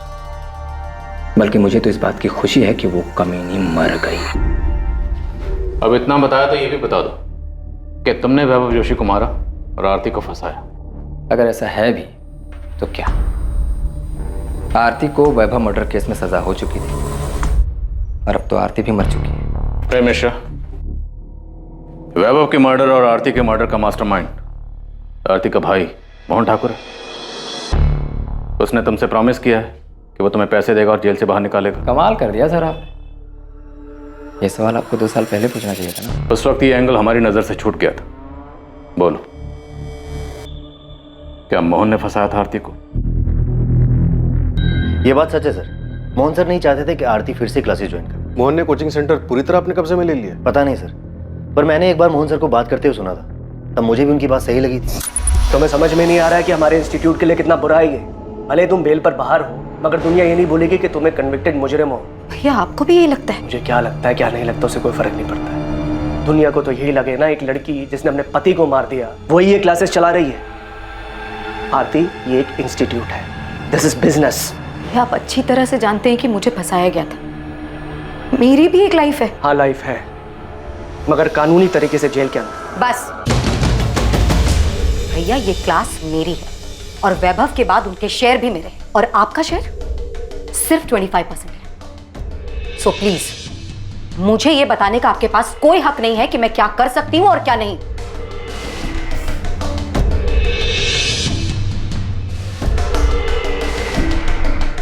ये बात भी सच है सर, क्या आरती मोहन सर की जिम्मेदारी बन गई। वैभव के मर्डर में आरती के अरेस्ट होने के बाद जब कोचिंग सेंटर मोहन ने संभाला, तब क्या कभी उसकी किसी हरकत से ऐसा लगा कि वैभव के मर्डर में उसका भी हाथ हो सकता है? सर, मुझे तो कभी उनके बिहेवियर से ऐसा कुछ लगा नहीं, पर हाँ, क्लासेस में बातें होने लग गई थी कि वैभव सर मर चुके हैं, आरती जेल में है, और ये सब कुछ अब मोहन सर का ही। साहब, ये दोनों जिन्होंने आरती को मारा है वाराणसी के तो नहीं, क्योंकि मेरी टीम ने पूरा शहर छान मारा लेकिन कहीं दिखे नहीं। मेरी टीम अभी काम पे लगी है, हो सकता है आसपास की है।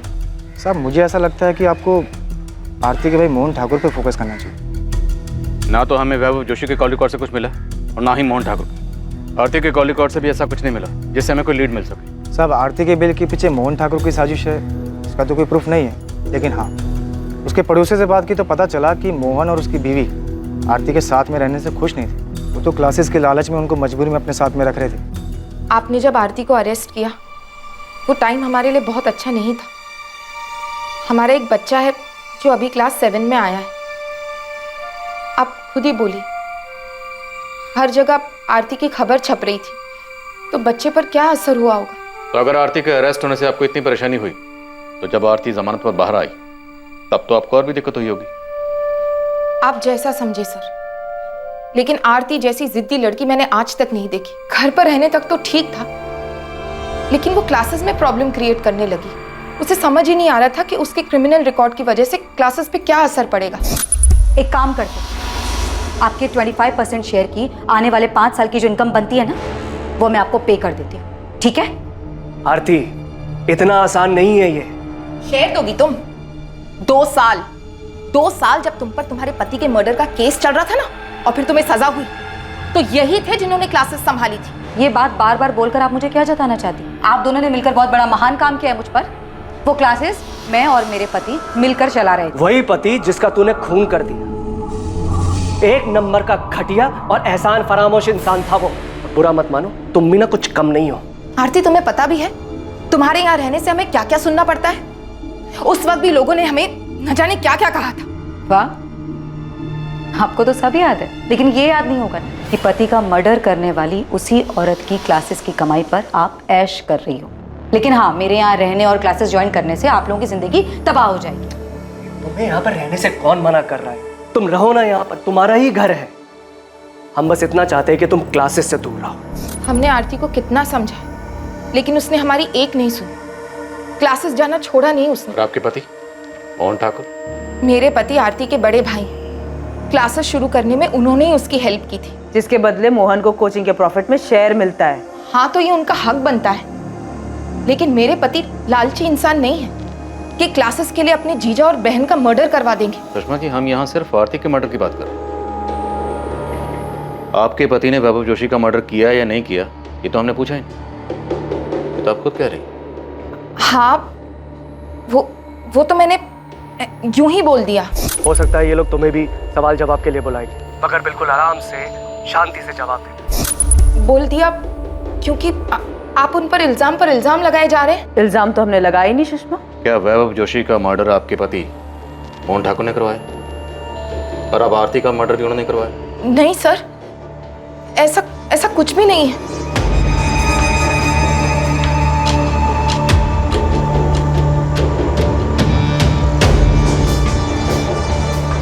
मोहन और सुषमा ठाकुर पर नजर रखो। इस बार शायद हम सही दिशा में। अगर इन लोगों ने कुछ किया तो कोई ना कोई गलती जरूर करेंगे, तभी उठा लेंगे नहीं। सर, हमें मोहन की बैंक स्टेटमेंट चेक करनी चाहिए। अगर उसने सुपारी दी है तो कैश देने के लिए क्लियर को पैसे भी निकालेंगे।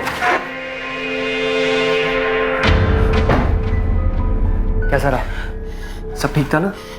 नहीं, मैं डर गई थी। पता नहीं कि क्या क्या बोल दिया मैंने। क्या क्या बोल दिया? मैंने घबराहट में बोल दिया कि तुमने ना वैभव को मारा है ना आरती को। अरे सुषमा, मैंने तुम्हें सब कुछ तो समझा के भेजा था। हे यार। मोहन ठाकुर और सुषमा ठाकुर अब आरती मर्डर केस के अहम संदिग्ध थे। वैभव मर्डर केस में भी मोहन के अहम संदिग्ध होने का अंदेशा था।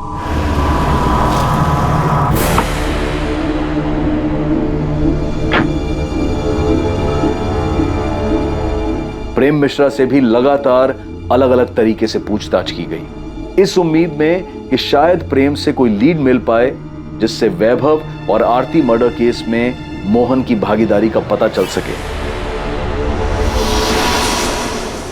सर, मोहन ठाकुर के पर्सनल अकाउंट से या एवी सेंटर के बैंक अकाउंट से पिछले 3 महीने में कोई भी बड़ी रकम नहीं निकली। पेमेंट की नहीं गई होगी, करने वाला होगा। सर, सुपारी किलर इतने दिनों तक पैसों का इंतजार नहीं करते। कुछ ना कुछ एडवांस तो दिया होगा। पुलिस मकसद और दिशा खोजने की कोशिश कर रही थी, तभी उनके पास एक फोन आया जो आरती मर्डर केस में उन्हें एक क्लू देने वाला था। हेलो, आपको कभी पता नहीं चलेगा कि आरती जोशी की सुपारी किसने दी थी। जानता हूं। तो ये बता के तूने फोन क्यों किया? ये कंफर्म करने के लिए कि हमें कुछ पता चला है या नहीं चला? ये बताने के लिए कि तुम लोग कातिल के बहुत करीब होकर भी बहुत दूर हो, उस तक इतनी आसानी से नहीं पहुंच पाओगे जैसे वैभव जोशी मर्डर केस में नहीं पहुंच पाए थे। अच्छा लगा सुनकर कि तुझे सब कुछ अच्छी तरह से पता है, लेकिन फोन करने की जहमत क्यों की? क्योंकि मैं चाहता हूं कि इस बार तुम लोग किलर तक जल्दी पहुंच जाओ। अच्छा लगा सुनकर कि तुझे सब कुछ अच्छी तरह से पता है, लेकिन फोन करने की जहमत क्यों की? क्योंकि मैं चाहता हूं कि इस बार तुम लोग किलर तक जल्दी पहुंच जाओ। बता हमें क्या करना चाहिए? कोई क्लू दे। सिर्फ क्लू नहीं, मैं तुम्हें मर्डर करने वाले का नाम दे रहा हूं, प्रेम मिश्रा।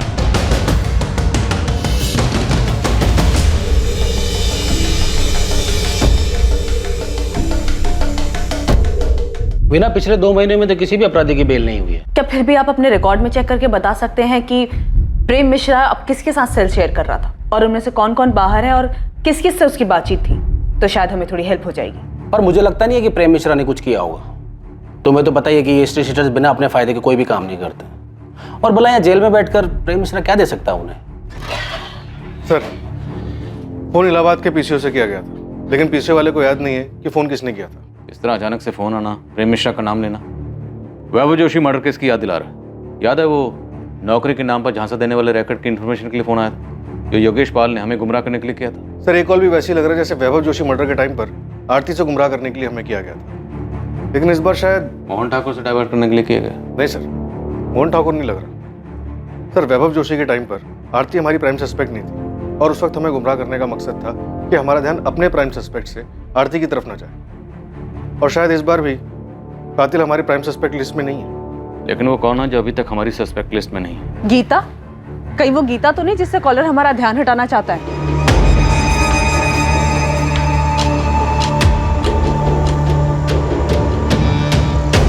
गीता ने वैभव के मर्डर का बदला लेने के लिए आरती का मर्डर कर दिया। सर, गीता और वैभव अफेयर में थे। वो शायद शादी करने वाले थे, लेकिन उसके पहले ही वैभव का मर्डर हो गया। तो जब आरती को बेल मिली तो गीता ने अपना बदला लेने के लिए उसका मर्डर करवा दिया होगा।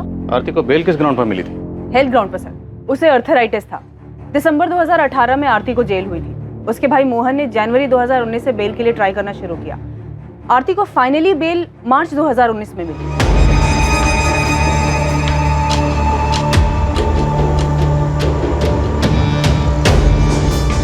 क्या हुआ? पुलिस ने उस बारे में कुछ पूछा? नहीं, पुलिस को उसके बारे में कुछ नहीं पता। अगर बाद में पता चला तो? अब अगर पूछेंगे सब बता दूंगा। वीना, ये वैभव की मां मीनाक्षी जी ने अपना घर कब बेचा था? मीनाक्षी जी तो ये कोठी 8 महीने पहले ही बेचकर चली गई है। तो मीनाक्षी जी की पड़ोसन ने कहा था 8 महीने पहले। 8 महीने मतलब जनवरी 2019 में? Yes sir. सर, आपको मीनाक्षी जी के घर बेचने और आरती के मर्डर में कनेक्शन नजर आ रहा है? हैं कहाँ ये मीनाक्षी जी आजकल? वृद्धाश्रम। मैं उनसे मिलने गई थी। मीनाक्षी जी, ये पहचाना आपने मुझे? मैं पिछली बार आपसे मिली थी जब वैभव का मर्डर हुआ। आपकी बहू आरती का मर्डर हो गया है। मैं आज तक समझ नहीं पाई, जब आपस में बन नहीं रही थी, एक दूसरे की कोई बात मंजूर नहीं थी, तो अलग हो जाते। मारने का क्या मतलब था? उनको देख के लगा कि उनकी जीने की इच्छा ही खत्म हो गई। क्या आपको उनको पे शक हो रहा है? देखो, कंफर्म नहीं है, इत्तेफाक भी हो सकता है। आरती को सजा हुई दिसंबर में। जनवरी को आरती के भाई ने उसकी बेल के लिए अप्लाई की और जनवरी में ही मीनाक्षी जी ने अपना मकान बेचा और वृद्धाश्रम में शिफ्ट हो गई। मकान बेचा था तो उसके पैसे मिले होंगे। वीना, मीनाक्षी जी का बैंक का अकाउंट चेक करो। Sure sir.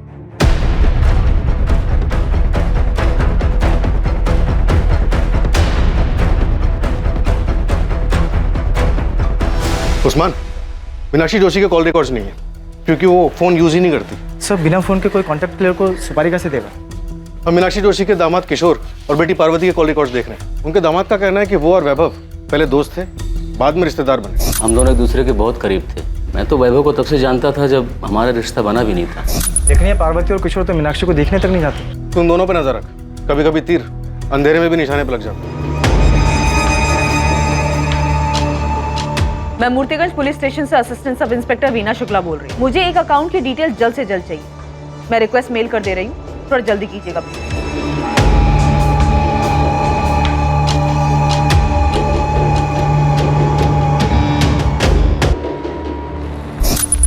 भैया, ये क्या है? क्या है? पैसे निकाले? हाँ, 2 लाख किस लिए? तो तुम मुझसे हिसाब मांगोगी अब? बिल्कुल, क्योंकि आपने ये पैसे अपना शेयर लेने के बाद निकाले। राहुल का एक अच्छे स्कूल में एडमिशन करवाना था, 2 लाख रुपए चाहिए थे एडवांस फीस के लिए। मेरे प्रॉफिट शेयर में से कट कर लेना। हाँ, तो आपको बताना चाहिए था ना मुझे। तुम कहना क्या चाहती हो? मैंने चीटिंग की है? मैं ये नहीं कह रही हूँ भैया, मैं सिर्फ इतना कह रही हूँ कि आपने ये पैसे निकाले और मुझे नहीं बताया। मैं भी जिंदा हूँ, मरी नहीं हूँ। सड़ रही थी तुम जेल में, मैंने दिन रात एक करके पैसा खर्च करके तुम्हें जेल से बाहर निकाला और तुम मुझ पर, अपने बड़े भाई पर चढ़ रही हो।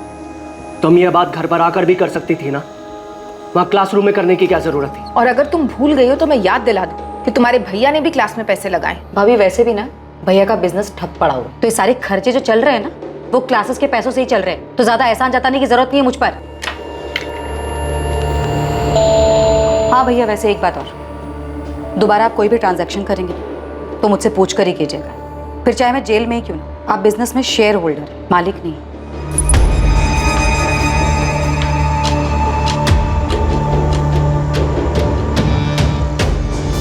जिस अंधी गली में इन्वेस्टिगेशन दाखिल हुई थी, उसी अंधी गली से आरती जोशी मर्डर केस का आखिर में रास्ता खुलने वाला था। पुलिस ने अंधेरे में जो तीर चलाया था, वो तीर आरती मर्डर केस में निशाने पर लगा था।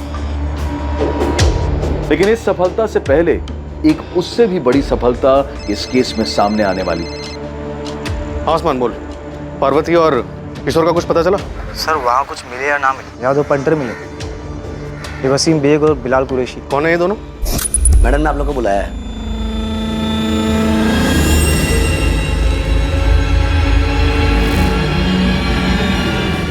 साहब ये वही लोग हैं जिसका स्केच पियोन और उसके एडमिन इंचार्ज ने बनवाया था। इन्होंने आरती का मर्डर किया। साहब आप फौरन पहुंचिए, लगता है सुपारी का पैसे लेने के लिए आए। तू वहीं पे रुक, मैं 5 मिनट में वहां पे पहुंच रहा हूँ।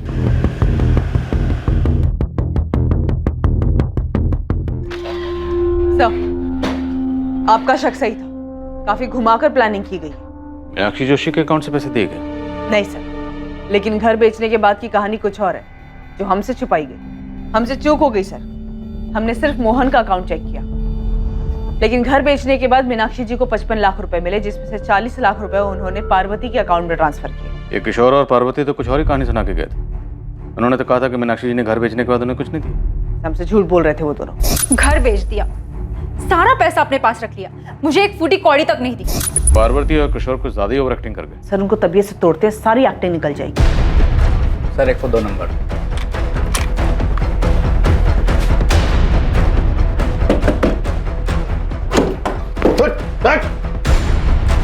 अकेला ठोकेगा या अपने पार्टनर के साथ? बुला वसीम को। वसीम! चलिए माँ जी, पार्वती और किशोर आपका पुलिस स्टेशन में इंतजार कर रहे हैं। बैलेंस पैसे लेने आए थे सर। तुम दोनों में से मुझे फोन किसने किया था? मैंने किया था सर, वो भी हमारे प्लान का हिस्सा था। एडवांस कितना मिला था? 4 लाख। और बैलेंस कितना था? 6 लाख सर। आज की तारीख फिक्स हुई थी बैलेंस लेने के लिए। 4 लाख है, बाकी 6 काम होने के बाद कल काम हो जाएगा। अच्छा, उसके सीए का नाम सुरेश पुजारी है। एक बार में याद हो गया था भाई, उसके जीएसटी का भी पता करके आए। तुम टेंशन मत लो, कल काम हो जाएगा।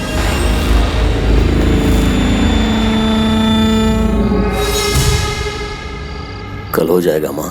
कह दिया उसे कि उसे भी उतना ही दर्द होना चाहिए जितना मेरे बेटे को हुआ था। उसे दर्द होगा, वैभव से ज्यादा दर्द होगा उसे। आरती को मारने की प्लानिंग आपने जनवरी में शुरू कर दी थी। मैं पहले ही मारना चाहती थी, लेकिन जनवरी में पक्का कर लिया था। आज फिर कोर्ट में उसकी बेल की सुनवाई है माँ। बस उसे बेल जल्दी मिल जाए। देखिए, लगता तो इस बार जल्दी मिल जाएगी। आप यहाँ क्या कर रही हैं? आप क्या चाहती हैं आप? तुम तो शुरू से ही कहती रही कि तुमने वैभव को नहीं मारा। बस मैं ये जानना चाहती हूँ, सच क्या है? माँ, मुझे आपसे कुछ नहीं चाहिए, मैं आपके पास नहीं आऊंगी। जैसी तुम्हारी मर्जी। बस मैं तो ये जानना चाहती हूँ कि तुमने वैभव को मारा है। बोल बेटा, तुमने ही मारा है ना? हाँ, मैंने मारा वैभव को, क्योंकि वो अपने घटियापन और अपनी गंदी चीजों से बाज नहीं आ रहा था। 5 सालों में जो दर्द और जो तकलीफें उसने मुझे दी है, वही दर्द मैं उसे देना चाहती थी। हाँ, मैंने मारा है आपके बेटे को, क्योंकि मैं आपके बेटे से नहीं बल्कि प्रेम मिश्रा से प्यार करती हूँ। पर तूने मुझे पहले कभी कुछ बताया क्यों नहीं?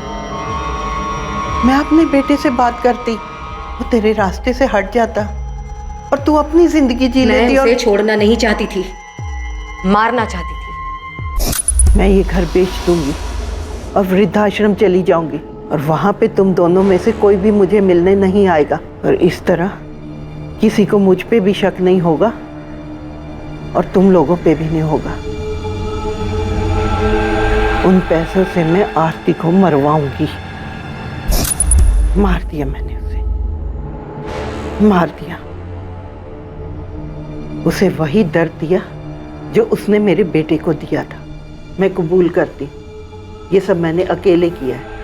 इसमें मेरी बेटी और दामाद का कोई लेना देना नहीं। मीनाक्षी जी, कानून किसी की मर्जी या खुशी के लिए काम नहीं करता। आरती के मर्डर के लिए दोनों को भी सजा होगी। देखिए, मैंने जो कुछ भी किया मुझे इस बात का कोई अफसोस नहीं। मैं अपना जुर्म कबूल करता हूँ। मुझे भी कोई अफसोस नहीं है। अपने बेटे की मौत का बदला लेके खुश हैं आप? हाँ, मुझे बदला लेना था। उसने मेरे बेटे को मारा, मैंने उसकी जिंदगी खत्म कर दी। मीनाक्षी जी, आपने सिर्फ आरती की जिंदगी खत्म नहीं की, बल्कि अपनी बेटी और दामाद की जिंदगी भी खत्म कर दी।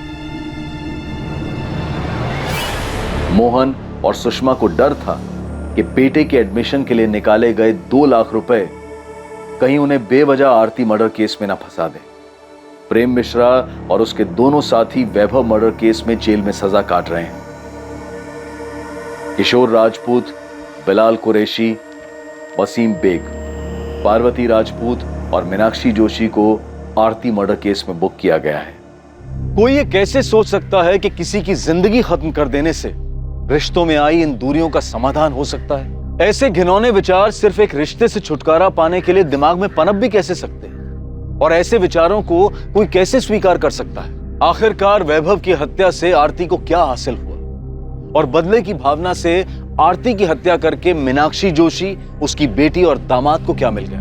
हत्या किसी झगड़े का हल नहीं हो सकती और ना ही किसी मुसीबत का अंत हो सकती है, बल्कि ये मुसीबतों की शुरुआत होती है जिसका अंत बहुत ही नुकसानदायक और दर्दनाक होता है। सही और आसान उपाय यही है कि अलग हुआ जाए और अपनी जिंदगी अपनी मर्जी से आगे बढ़ाई जाए। अब मैं अनूप सोनी आपसे विदा लेता हूं। कल रात 11 बजे आपसे फिर मुलाकात होगी एक और नए केस के साथ। और याद रखें, क्राइम और आपके बीच में सिर्फ इतना फर्क है कि आप कितने सतर्क हैं। सतर्क रहें, सुरक्षित रहें, नकारात्मक विचारों से दूर रहें और अच्छे विचारों को जगह दें। जय हिंद। इस तरह के और भी एपिसोड देखने के लिए हमारे चैनल को सब्सक्राइब करें और बेल आइकन दबाना ना भूलें।